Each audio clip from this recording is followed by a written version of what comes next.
Assalamualaikum warahmatullahi wabarakatuh.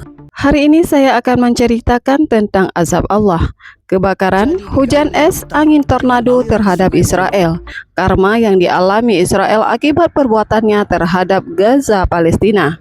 Murka langit, azab di tanah penindas. Sebelum kita melanjutkan ke kisahnya, mari kita menulis salawat di kolom komentar agar kelak menjadi syafaat bagi kita semua. Langit di atas tanah suci Palestina sudah lama menangis, bukan dengan air mata biasa, melainkan darah, debu, dan jeritan anak-anak yang tak bersalah. Gaza, tanah kecil yang dikepung dari segala penjuru, menjadi ladang percobaan kehancuran, tempat keadilan dikubur hidup-hidup oleh tangan kekuasaan. Tapi segala perbuatan ada balasannya. Negara yang selama bertahun-tahun menindas dan membombardir rakyat Palestina merasa aman dalam kekuatan militernya, dalam teknologi pertahanannya, dalam sekutu besar yang selalu membelanya. Tapi mereka lupa satu hal, kekuasaan langit lebih tinggi dari senjata manusia. Hari itu langit di atas Yerusalem tampak aneh. Mendung tebal menyelimuti kota meski belum masuk musim hujan. Angin berhembus tak seperti biasa, dingin kering dan membawa bau seperti besi terbakar. Para ilmuwan meteorologi Israel awalnya menyebutnya anomali cuaca biasa, tapi tak ada yang bisa menjelaskan getaran kecil yang terasa di bumi atau guntur yang terdengar seperti teriakan. Kebakaran besar melanda perbukitan di sekitar Haifa dan Galilea. Api bermula dari semak kering namun menyebar dengan kecepatan luar biasa. Angin barat daya yang biasanya lembut kini berubah menjadi badai yang meniupkan bara ke kota-kota. Jalan-jalan tertutup asap. Namun rumah-rumah mereka sudah dilalap si jago merah yang mengamuk seperti tak bisa dikendalikan. Para petugas kebakaran kelelahan, tak sedikit yang tewas terjebak. Seseorang sempat berteriak, "Ini bukan api biasa, ini azab, ini balasan." Israel mengevakuasi ribuan penduduk di 3 titik kota akibat kebakaran hutan dahsyat. Api dengan cepat menyebar, dipicu oleh suhu tinggi disertai angin kencang yang dievakuasi. Berada di kota Estaol, Bet Merah, dan Mesilation di wilayah Besemes. Polisi juga menutup rute 38 jalur utama yang menghubungkan Israel Tengah dengan Yerusalem. Kebakaran hutan berawal dekat Mezaratum lalu menyebar dengan cepat.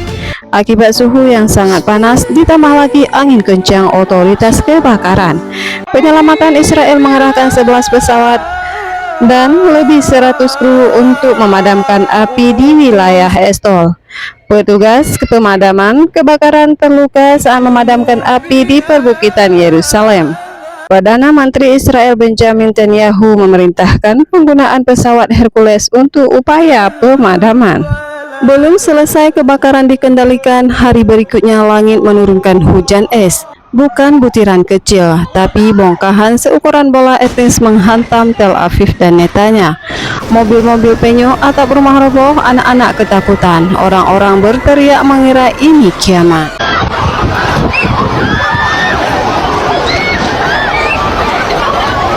Lumpuh, pasukan listrik padam di beberapa kota besar. Jalanan penuh kendaraan yang terdampar karena banjir lumpur yang turun setelah hujan es mengguyur wilayah pesisir.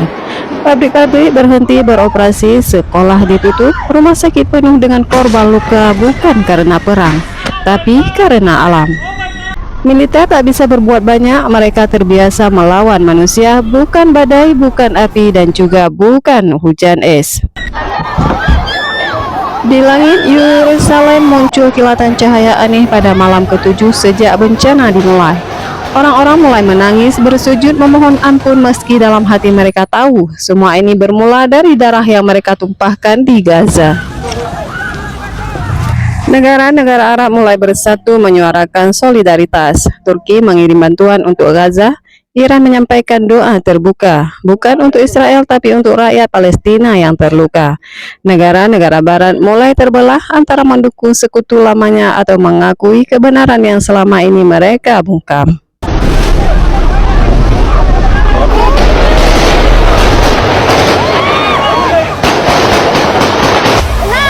Seorang tentara Israel yang sebelumnya bertugas di perbatasan Gaza menangis terseduh-seduh di tengah reruntuhan rumahnya yang rata akibat tornado. Dalam diam, ia mengingat anak kecil yang pernah ia dorong kasar di perbatasan. Anak itu kini entah hidup atau mati. Aku hanya menjalankan perintah, bisiknya. Namun hatinya tahu perintah itu lahir dari kezaliman. Ia lalu meninggalkan seragamnya di tanah, pergi meninggalkan identitas yang selama ini ia menutup nuraninya. Jika tangan Allah yang bergerak, tiada satu manusia pun yang bisa menghentikannya. Kebenaran datang dari Allah, kesalahan datang dari saya sendiri. Akhir kata, Assalamualaikum warahmatullahi wabarakatuh.